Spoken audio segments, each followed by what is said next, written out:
Do you want to know how to actually build EEAT, authority, real authority within your own website?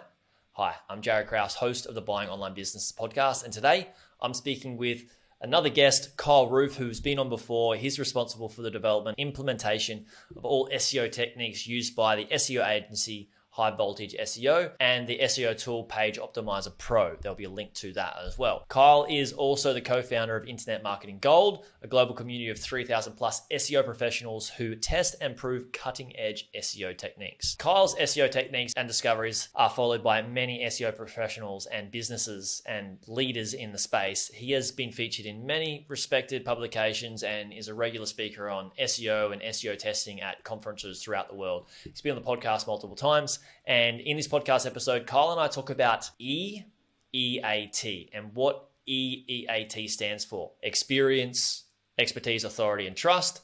What that looks like in like a visualization. But then where people get EAT incorrect and why they think having a big authority outside of their site is really important. And then we move into talking about what they need to do to actually build real EAT within their site and what are the things they kind of need to tick off with different types of schema, authors, and different pieces of content and internal linking as well. So there's so much within this podcast episode. If you're wanting to not get rattled by Google with the EEAT updates, make sure you tune in this podcast episode. It's going to be super duper valuable.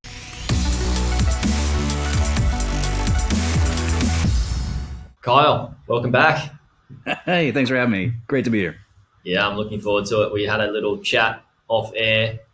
Everybody that doesn't know Kyle yet, check out episode 110 that Kyle and I've done. A bit more about Kyle's backstory and what Kyle does. And this one, we're just going to go straight into some solid SEO things and debunk a few things, right? And chat about a lot of noises out there that people may not have clarity on. Kyle, you emailed me and said, hey, like I'm looking to chat about this sort of stuff. Like I think that needs to be talked about. And everybody listening, I think it's about 99.99% of people that email me to come on the podcast, if they get a decline, they don't really like, we have the team though, the team just sort of shut them down. They don't really get onto my end. So, but yeah, when you reached out, I was like, yeah, let's chat about this because it's going to be a good subject to give clarity on. So EAT, right? Expertise, authority, and trust. And then there's EEAT. Tell us more about that, Kyle. They just added an extra E for fun. Yeah, just chuck an extra E on, just make it just a little bit more confusing. Well, it's kind of like, I feel like Google will always rebrand about every 18 months. You know, anything they've got going on, they will just run through a rebrand for no apparent reason. So the extra E that they added on is called experience. Yeah. It's pretty poorly defined when you read through what they're talking about. It's kind of like a person with experience has experience. It's like, all right.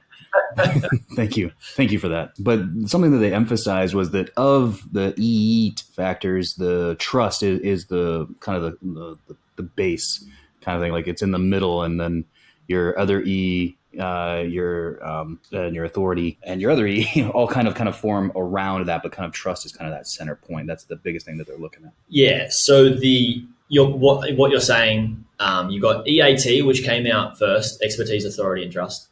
And that's basically the core of the trust. And then on the outside of like, once you got the trust, then you have the outer E, which is maybe an outer layer, which is experience, on-site experiences.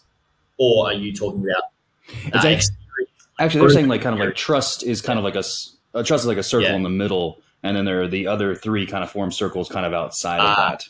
Or kind of latching onto it, but trust is kind of that core center concept. And then you have experience. So the two E's is experience, authority, and trust. Well, you got so break down that E. So you got experience, expertise, and authority are those other like kind of circles with the T, the trust, and the experience. So you got experience, expertise, authority, and trust. And we're talking about with experience, it's experience, like provable experience in the niche or in the space, right? See, that's one of the things that, I often think about. How far outside of your site do you think Google is going to want to go? When it's looking at your site to rank your site for particular reasons, and actually maybe taking one step back, the purpose of E really is should Google put your site in the index in the first place? You know, should this even be here? And I really think it's probably has something to do when you hit a certain traffic amount. Like you're getting you're ranking for a certain number of keywords, you're getting a certain amount of exposure, and then Google will do an EAT kind of evaluation on you, see like, should you even be here? You know, like, should we even be putting you here in the first place? And that's kind of like what the whole point of that is. So then you have to think about, so if Google's going to come and crawl your site for this thing, how far outside your site will Google actually go to gain information? And I have a real hard time believing that Google is going to be like, well, let's click on their LinkedIn. Let's go over there. Oh, hey, look at this resume. Oh, well, hey. Oh, maybe they did a book. Let's click over there and look at that. And then, ooh, that looks really good. Like, they're not. There's no chance, I think, that Google's going to be spending the time. Each site. Yeah. So I still believe that it's everything that's on your site.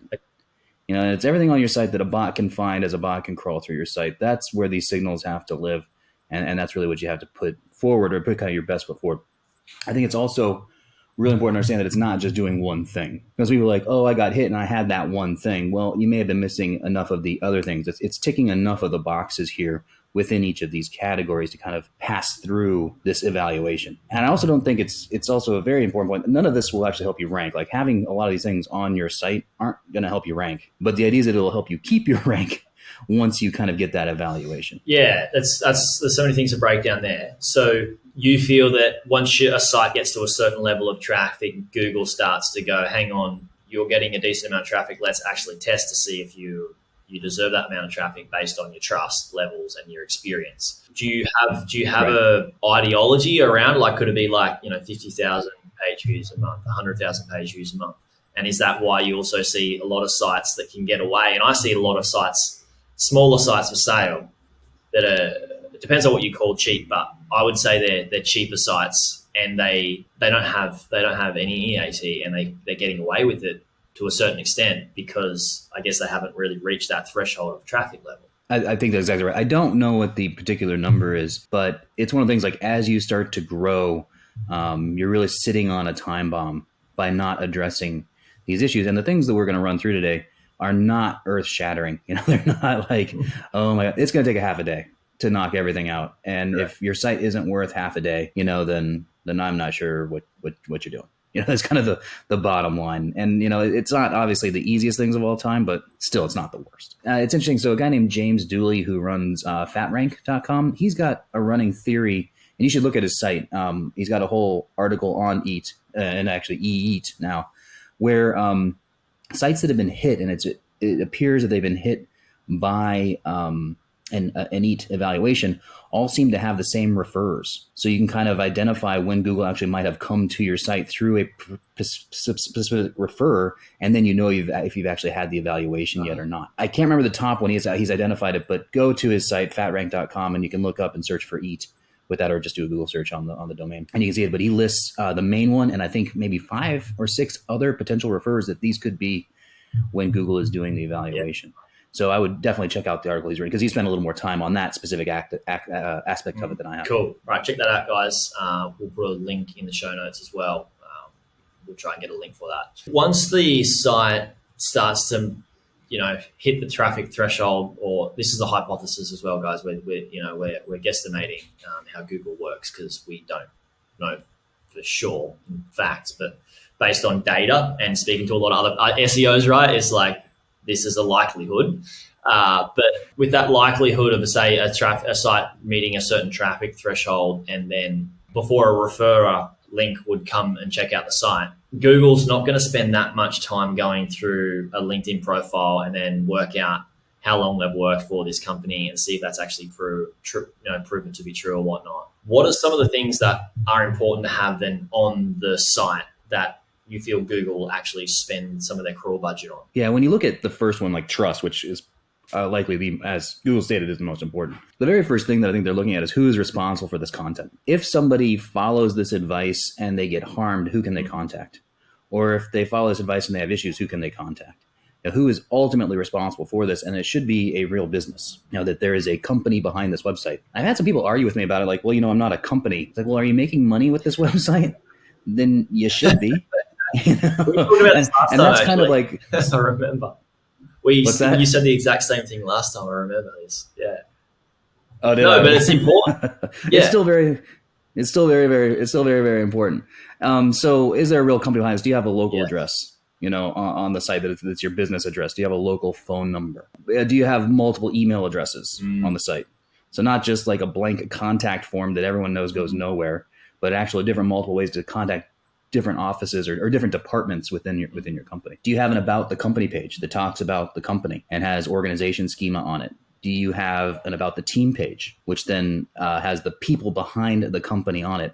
And again, it's not just having one of those things, or it's the idea of ticking enough of these boxes to show that you are a real company and that there is an entity that is responsible for the words that are on this website. And you have authors that have their own author page, like you're saying, and they're linked to the team page. And on the team page, you got the different person for the different departments with their own different email address, and the company can be one address with one phone number, right? That's exactly right. That's exactly right. And again, a lot of people talk about, I don't want to put an address down. I work from home or something like that. Well, real companies have figured out how to do that, and they've figured out how to do it for quite some time. I would take the moment to figure it out. It's not overly tricky. Kind of saying within that trust vein, when you look at it, is there a real company there? Then you want to say, like, is this a real website?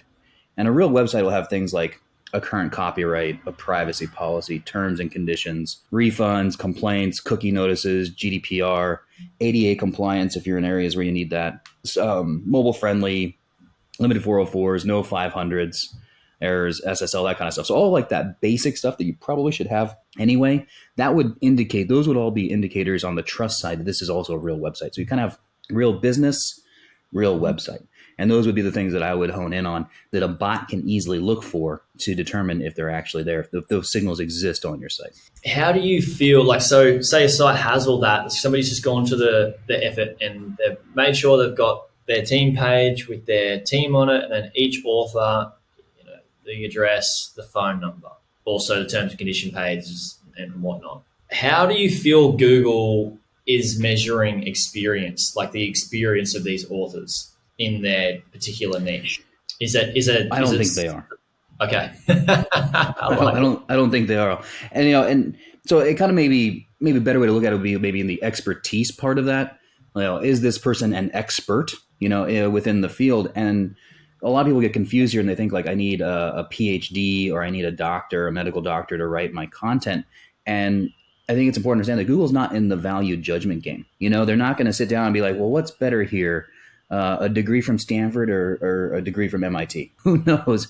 Nor does Google care. Or they're not going to be like, well, this person has 10 years of experience and a degree from a small liberal arts college. This person has 4. I mean, that's not anything that I think they're going to do. And as we were talking about earlier, how far outside of your site is Google going to want to go to really look at that and spend time on that?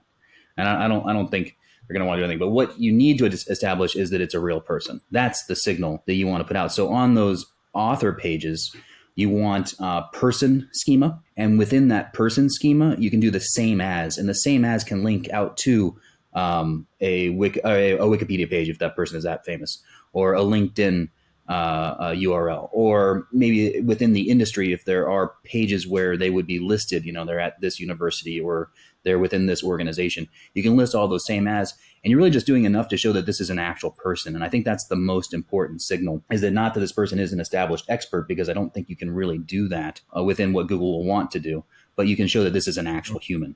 And that's the most important thing, is establishing that it is actually someone. And so what about these sites, and I've seen so many of them, where people have authors on the page? A lot of the content is clearly written by non-first English-speaking writers, and then they have a LinkedIn profile that they're linking to, and the LinkedIn profile doesn't they've got like 2 connections on LinkedIn and nothing else on their profile. How important is that? Do you feel that Google just wants to see at least a handful of external links, or one external link to something that looks relatively close to the person? Or it's one of those things where you want to, I would say that's up to you on how much you want to do to establish that somebody is real. I don't think Google's going to punish somebody for being a non-native English speaker.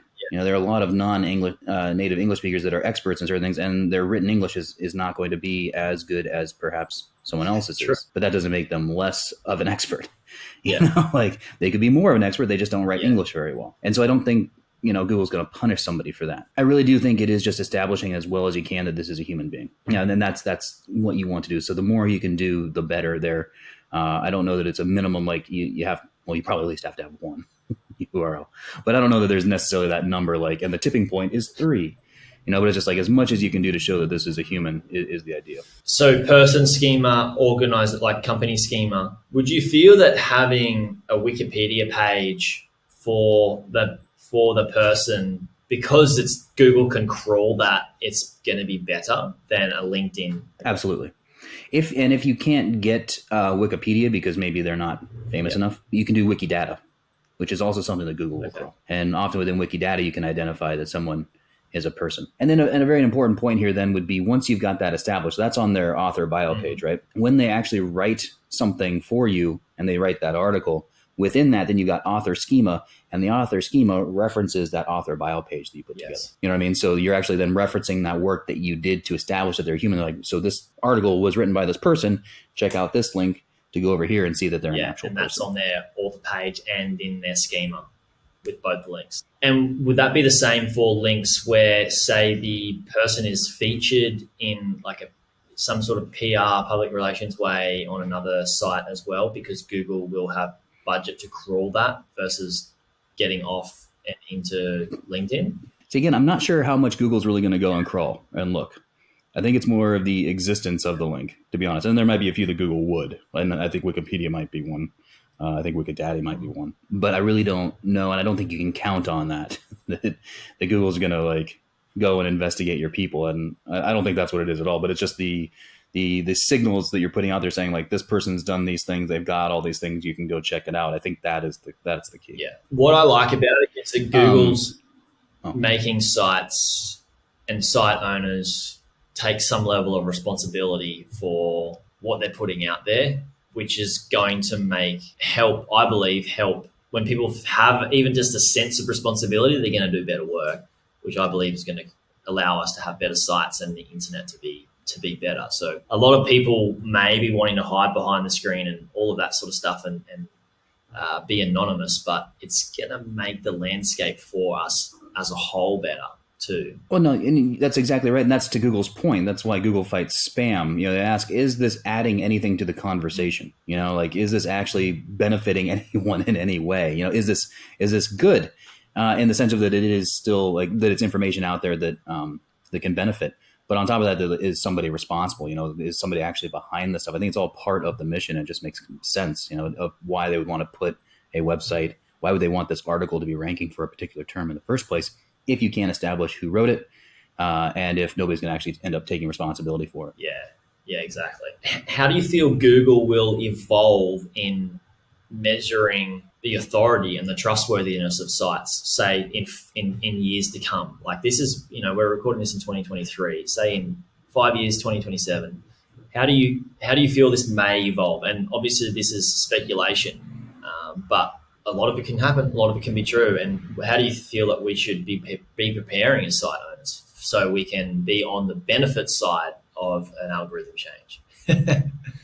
Well, and that's a great point. And I think that actually kind of gets into the authority section, because again, a lot of people mistake this one thinking that authority means, okay, this is where I need the PhD, right, to write myself. And that's not what being authority means at all. Being authority is actually having topical authority, meaning you've answered all the questions. And that is the best way to Google proof yourself and your site, is to answer all the questions that somebody might have about a particular niche or concept or keyword or category or what have you. Because the idea is that if somebody can go and get the answer there, that's something that Google will want to put into the index. Additionally, those kind of things will often help build up your whole, it's as you rank for those longer tail terms, answering those questions, your site gets stronger.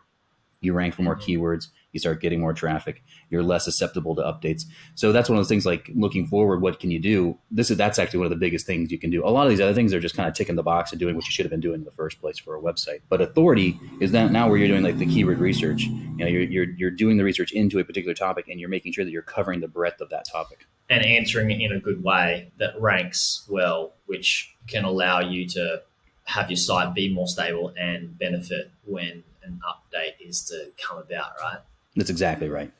That is 100% correct. And kind of looking forward to the future, this is what we saw in 2022 and 21. Like the sites that started to do this really started to do very, very well. And this is something that I do a lot with on the agency side with my clients, is that this is the keyword research that we do. Like, hey, we want to answer these questions. We want to get this information so our site starts ranking for a lot more keywords now, even though they aren't maybe the exact huge money phrase that will take a long time to win, like terms that we can win this moment, but that are the things that people are asking or the information that people need about these concepts. And I can tell you that's been gangbusters for us, is doing research strategy and content strategy around these terms, around these questions, and getting that on the site as quickly as possible. And the best way to find that, right, is because sometimes people might be in a space and they just have the idea of, there's this question, I'm going to answer it, but it may not be the same type of question that everybody's asking. And that's where Google can be a good teacher, in the sense that using even those 5 little suggestions of different questions to ask at the bottom of the search results. No, you're exactly right. Let Google be the guide. I've always said that the secret is hiding in plain sight. Google shows you what it likes, but then it also will show you what is semantically related, what is connected to your topic. That's in those people also asked. That's in the related keywords. That's in the other things that might be within the SERP. Sometimes there's a carousel, right, that shows like all the different types of images. You might want to look at that and consider getting those kind of things on your page so you can rank for those types of things. And in doing so, that's going to demonstrate authority. That's going to show that you have provided all the answers. If somebody comes to your site, they can get the information that they might need. And that's only going to help you within these EAT evaluations, but that's going to help you rank. That's going to help you move forward as your site and get stronger and make you less susceptible to any kind of updates in the future. Yeah, I love it. So authority, not in the sense that I am an authority in the space because I have a PhD or a degree or whatever it is. It's covering topics that are important and relevant information, and helping people and serving people with answers in your niche, which buys you the authority because you're covering those topics. And does that compound and lead into trust because you've covered so many topics at breadth and you've answered them in a way that people are like, oh, this resonates with me and it makes sense and this is a great answer? Is that where the T comes in, where it buys you trust as well because you're covering topical authority? Yeah, it has to. For sure it has to. Yeah. And I mean, that kind of goes back to fundamentally when those pages start ranking for more and more terms and they're getting more and more traffic, that boosts the links, the internal links that you have on those pages. And so that's where it kind of comes in, how this kind of dovetails into the ranking algorithm part of it is just in that. And, that's, links are a way to think of link equity is a way to think of it as trust, right? Is this a trustworthy link? And the more you're doing this, the more these pages are gaining their own terms and gaining their own traffic, the more trust essentially that they're going to pass. Yeah. Understanding the EEAT now, and the trust comes from the topical authority, and it's a flow-on effect of those outer shells that we've covered. So we've got all the way down to trust. And then you mentioned links and how links can help with the trust. Can you give us a bit of explanation what you mean by that? Sure. So what I'm going to do is, I would say I've got my target page about a particular keyword that I'm going after. And then we discussed, the people also ask those questions that are kind of around that topic. I'm going to look for 3 to 5 of those just as a manageable number. And these are questions that didn't quite fit on the page. Sometimes some of those questions are excellent to be on the page because they answer a very specific question that's extremely on point, and that's good content to have on that particular page. But sometimes they're just outside of it. I'm going to look for those. And I'm going to create those pages so that I can try to rank for them quickly. And I'm going to link them all together, and I'm going to link them up to my target page. Now, URL structure doesn't matter here at all. These are links within the body. These are links on the page, on those kind of supporting pages that I've created. I'm going to link them up to my target page. So as they gain those keywords, as they gain that traffic, they're going to then pass more juice up to my target page. Gotcha. So all of these supporting pages have an internal link, or at least one internal link to that target page or hub page or pillar page, people might call it. Is that right? That's exactly right. Gotcha. And so that helps with the trustworthiness of each target page, because all of those keywords that are ranked with their own supporting pages are holding up that target page and adding weight and value to it, right? Is that what you're saying? That's exactly right. So it's kind of one of those things where you're covering the authority part of it, and getting into that topical authority where you're answering everything. In doing so, links are votes. Links are, that link equity is trust. And so in a sense, it kind of does tie back into that trust concept as you're passing more juice to your target pages. Great. And so that's internal links. Now, backlinks from other sites can work in the same way. Correct me if I'm wrong. And this is just an open discussion. It's not me. I'm not the SEO here, Kyle. You are. As much as I do know, you've definitely been in this space a lot longer than me, and you are around it a lot more often. But the backlinks, say you've got your target page. If you're getting backlinks to that target page, that's going to help with the authority of that piece as well, right? And then that authority will trickle down from the authority of the target page, trickle down into the supporting articles with having the internal linking going to those supporting pages from the target page. Is that right? True. Yeah. In that sense, that links will pass authority for sure. I would say for an EAT evaluation, though, I wouldn't be terribly concerned about backlinks. I would make sure that I am knocking out these things on my own site first, because I think that's where this would lie. When Google is going to come in and is going to do this type of an evaluation, I don't know that it's going to use your backlinks. They might. They certainly might, and it makes a lot of sense for it. But I would focus on the stuff on my site first for this particular evaluation. But aside from that, you're absolutely correct. Those types of links, that's the whole idea, that this site is saying that this is good content. This is trustworthy. This is authoritative. And that does mesh very well within all of those EAT type concepts. So it does make a lot of sense. I would just say, if I were approaching this, where would I start? I wouldn't start with backlinks. I would start with these other factors, these that are on my own site first, before then doing that type of work. It makes sense from one of the philosophies that I carry, is that start within, start the growth from within. And that's basically in the camp of on-page SEO, which is the site structure, schema, and then moving into creating content and covering more topics. Yeah, exactly right. 100% correct. One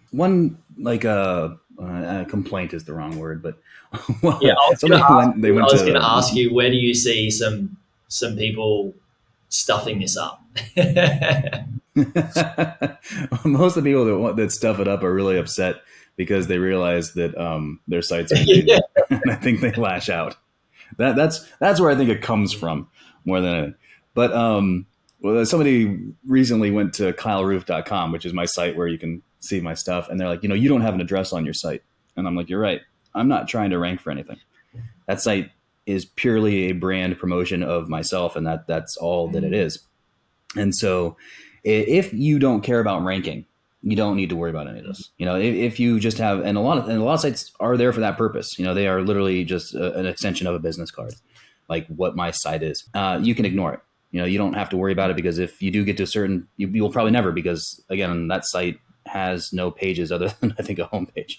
There's nothing to the site other than this is just who I am. So in that situation, don't worry about it. If you're not looking to rank for anything, I wouldn't stress about it. Other complaint that I saw was somebody's like, I went to McDonald's.com and they don't have an address. And I was like, well, I think on the flip side, once you are $1 trillion company, you too can also ignore EAT signals. Yes. You at that point are well known enough to Google that you can get past any EAT evaluation. So if you're anywhere in between McDonald's and kyleroof.com, if you're anywhere in between there on what you're trying to do, then you might want to look at these factors. Yeah, I mean, people that are Googling McDonald's near them, they already have Google addresses on Google in multiple locations, which buys them probably more authority and trust than like many websites combined. So it'd be hard to beat the authority of McDonald's. I think they're doing okay. Yeah, I think they're well known enough that they're doing fine. What's one other common, like we'll finish it up, but what's one other common misconception that you see people have when it comes to, all right, I need to build this EEAT, and they're misguided? I think the last kind of problem is a problem that people just have in general, and they really get bogged down in the weeds rather than just like, it's better to do something than nothing. Just do something.